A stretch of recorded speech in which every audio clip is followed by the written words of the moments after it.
If you've made it to your 30s without building your dream body yet, there's some harsh truths about getting started this late in the game. So you want to get jacked, and you're worried that it's too late, that you missed the boat. The great news is that it's not too late to build your dream body. The bad news is you're going to have to try harder, and you're going to need to put the structure in place to succeed. And I'm here to help you out with that. In this video, I'm going to guide you through what's changed in your 30s and how to overcome it. I'm sure you've felt it or noticed it by now. Your recovery has started to come slower, your energy levels have declined, testosterone is trending downward, and you just have way more random aches and pains. To top it all off, these days you have more constraints and demands on your time than ever before, between family, work, hobbies, and not to mention the increasing workload of checking in on the memes that your friends have been sending you. Your attention is mostly spoken for at this point, but this is not you being let off the hook. There's still a bunch of hope for you to build the best version of you. In this video, I'm going to break this down into 5 primary domains of awareness. The 5 domains are going to be muscle, movement, mindset, macros, and metrics. And we're going to talk about how to optimize in each one of these domains so that you can hit your goals in your 30s. First of all, let's cover muscle. In our 20s, we could just get in there, bang some iron, we recovered easy, life was pretty good, right? Now, in our 30s, we're going to have to be a little bit smarter. So a lot of people like to say, work smarter, not harder. I want to say, let's start training smarter so that we can train harder. And being smarter about how we're approaching our training, one of the things that I want to focus on is tension when we're lifting, because we're not 20 anymore and we want to get in the gym. We still want to do work. We still have a little bit of an ego about the weight that we're moving in the gym, but we need to go ahead and throw that concept out the window. Here, we're going to start focusing on tension. So this is going to be when we're controlling the weight, we're maintaining a nice heavy tension by squeezing and really feeling everything as the weight's moving through space. And in doing so, we're going to make sure that we're pushing all of our effort into the muscle that we're actually trying to affect and grow. And if you're not doing this, you're kind of just wasting your time. And if you're going to be in the gym, spending your time, putting in the work, don't you want the results that are going to go along with that? So another key concept is going to be controlling the weight. So instead of getting these swinging motions because we're trying to huck this heavy weight up, we're going to drop down to a manageable weight that we can control through that entire range of motion, whether it's going down, coming back up. We're going to make sure that we have full control of that weight when it moves. We're trying to do a curl and our hand keeps falling, or maybe like as a side delt raise, and all we do is have that tension dropping quickly because we can't actually manage it. That says we're lifting too heavy. Now we need to be looking out for our long-term health as far as our joints, tendons. We want all these things to last for a long time, and we also want to challenge these muscles. What are the recommended sets and rep ranges? This is still under debate for a lot of people. In this case, I'm going to assume that you're not trying to be a professional bodybuilder. I'm not. I know I'm not. I'm just trying to look good for my wife, and I'm trying to be capable at the things that I need to do in my day-to-day. I'm a hobbyist jiu-jitsu player, and so I want to be strong, explosive, athletic. I also want to have the aesthetics that go along with a healthy body. So when selecting sets and reps for this, I want to focus on being somewhere in between the 10 to 15 rep range, because again, we're going down to a little bit lighter because we want to really be in control of what we're moving and keeping that tension that we've been talking about. If we're going super heavy, there's a good chance we're overstressing our tendons, hurting our joints, and we're going to be causing ourselves more inflammation and pain than we need to. So we'll keep a little bit lighter on the load, but we're going to increase the rep. And this should be challenging throughout these 10 to 15 reps. And as far as sets go, if you're a hard gainer or hard gainer like myself, we tend to be able to do more of a workload and recover quicker from it. So I would say this is just going to be a trial and error kind of thing, where you're going to hit the gym, you're going to maybe start with 2 to 3 sets of these exercises and basically see how that feels over time. And if you feel like you're putting in a lot of work, you're doing all the right things as far as maintaining tension, controlling the weight, and you're still not seeing the result, and we're assuming that you're doing everything else that I'm about to lay out properly, then we want to look at maybe adding more sets. But when it comes to this, my mindset around training, especially as I've gotten older, is consistency matters, right? And so a couple of things that we can do to make ourselves more consistent is to select a number of days to get in the gym. How we do that is we need to be able to get in there, do work. We also need to be able to recover from it. If we're not recovering well, then we're doing too much, and it's more likely that it's going to show up long term, either getting burnt out or you're just constantly in such a high level of fatigue that your training drive goes down. And so it's important that we select a number of days that we know we can reliably hit. It wasn't until I decided to pick my training schedule for my week and set it in stone that I was able to get really consistent. Because before that, if we just decide, maybe I'll train this day, maybe I'll train tomorrow, no, that's not going to work. We need to have structure built. We need to be able to rely on that structure. So not only picking a time of day that works for us, but picking the days that work for us. And one of the important things that I found is selecting a gym that's close by your house. The harder your gym is to access, the easier it is to skip. Just like anything in this plan, the harder it is to get good food, the easier it is to make bad choices. further away your gym is, the less likely it's going to be that you get up and go do what you got to do. I recommend picking a number of days, scheduling it out how it works for you. My personal training split is Monday and Tuesday are strength sessions. Wednesday gets cardio, going to be steady state, zone 2, low impact type stuff like just jogging. Going to be Thursday and Friday are going to get another strength session. Saturday is going to look like Wednesday with another steady state cardio day. Sunday is a rest day. On repeat. Through doing this, I've been able to get really consistent because it doesn't matter when it comes Monday how I feel about it. Monday is a strength training day, so I show up and I strength train. With this new demand we're going to be putting on our body, we definitely want to be able to recover from it. Work and the structure to fall back on, we already have our plan. We know our next steps, so it's easy to kind of like autopilot it for a minute if we need to. A big thing that was really helpful for me is when I was working with my nutrition coach, my wife and I went on a long trip to New England, which was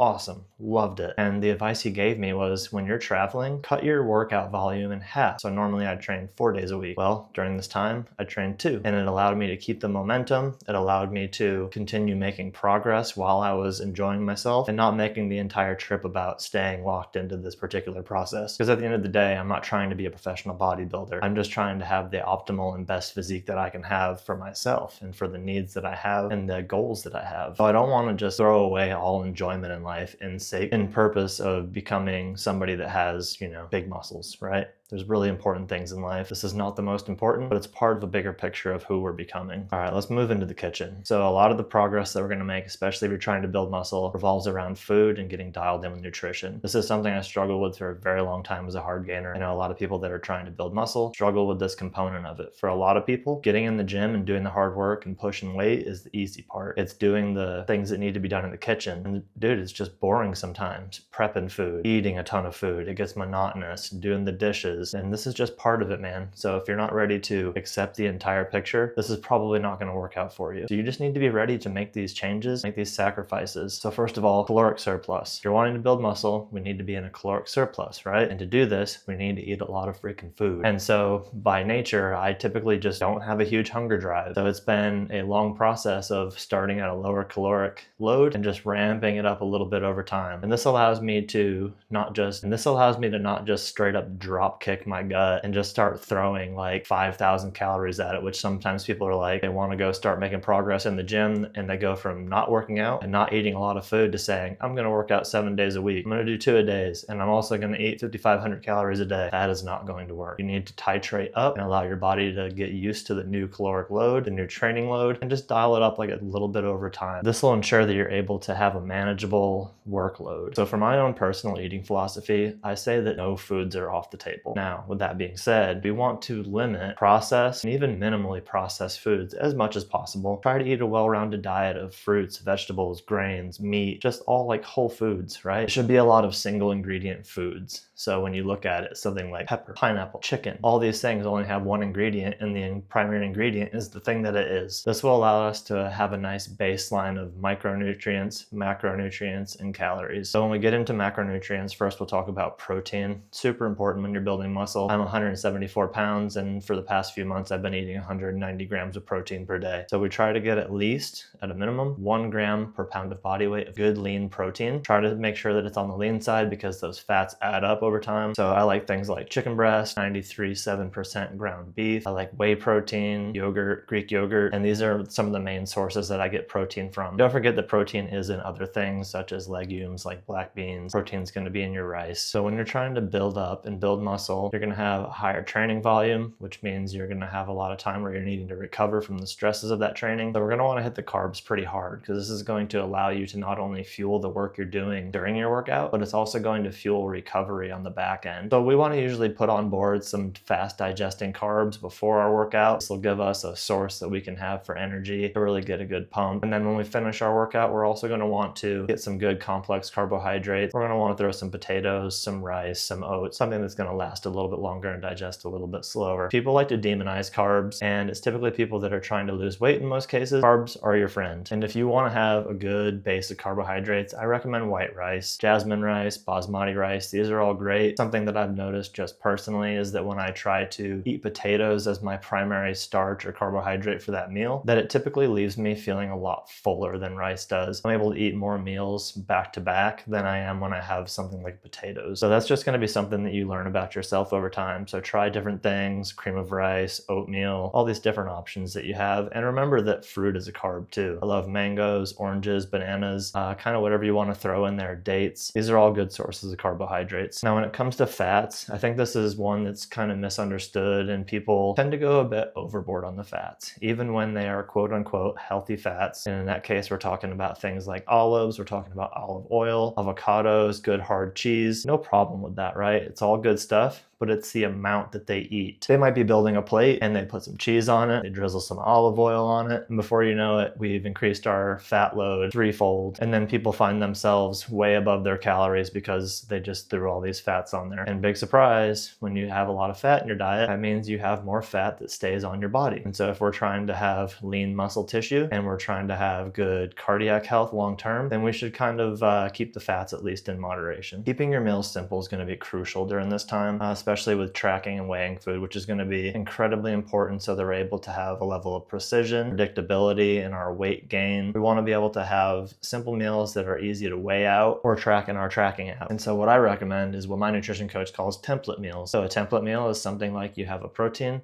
a starch, a vegetable, maybe a fruit, you got your fat. And so here's an example. And this makes it really easy so you're able to weigh your food out.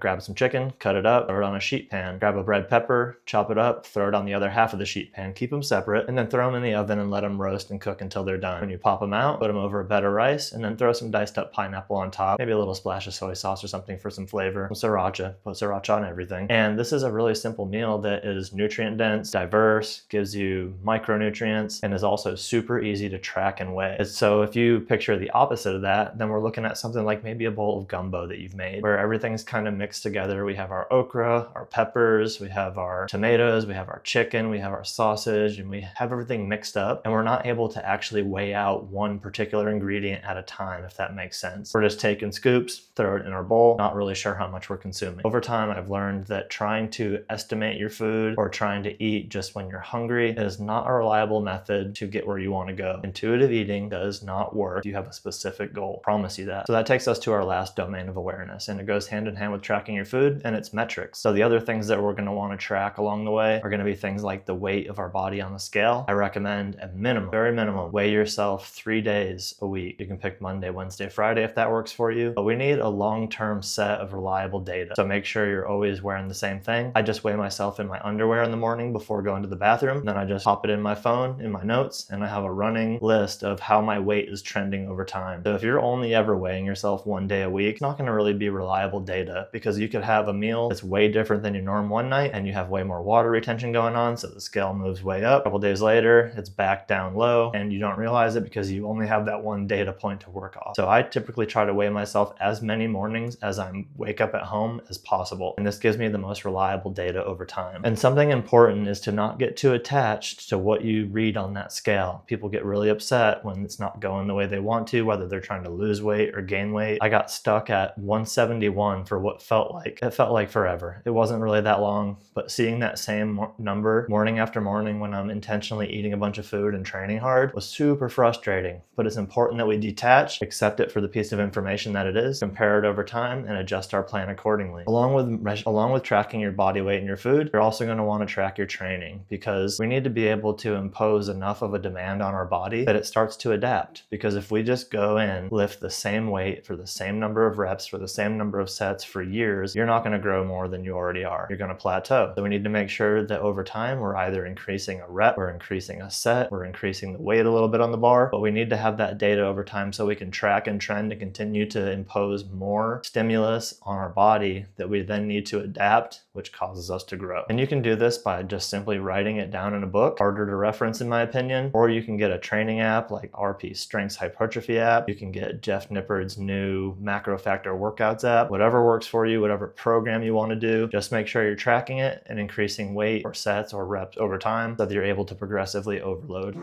Okay, and this last metric I think is super important, but I think maybe a little bit underutilized. And this is going to be our biofeedback. So what biofeedback is, it's all the subjective data that we get back from the changes we're making on a daily basis. And how our body's responding to this food, this training, stress levels. So the things that we're going to want to notice are we sleeping well? Are we hungry? Are we feeling recovered? Are we stressed? And how's our libido? Because all these things matter in the grand scheme, and they can be good underlying indicators of something that's not quite right. Maybe we have a vitamin deficiency somewhere that we need to correct. Maybe we're overtraining. Maybe we're under eating, so we're not feeling as recovered. Maybe our macro split's wrong because we're feeling fatigued still and we're not getting enough carbs to help replenish and recover. But this biofeedback's super important to listen to. Just like days you go in when you feel like training or maybe don't feel like training, it's going to be important that you try to be open-minded about it, because you might have a day where you feel fatigued and you're like, I'm going to skip the gym today. I don't feel good. And maybe some days you're just being a bitch, right? But maybe some days you are truly just overreaching, you're underfed, and you need to change that. So pay attention to this biofeedback over time and be honest with yourself about it. So that wraps up our 5 domains of awareness. Go ahead and drop a comment below and let me know which one of these domains you're struggling with the most right now. And when you can start to build consistent habits across these 5 domains, it's not a matter of if you build your dream physique, but a matter of when you build your dream physique. And there's one thing that I can promise you in this entire process, and it is this: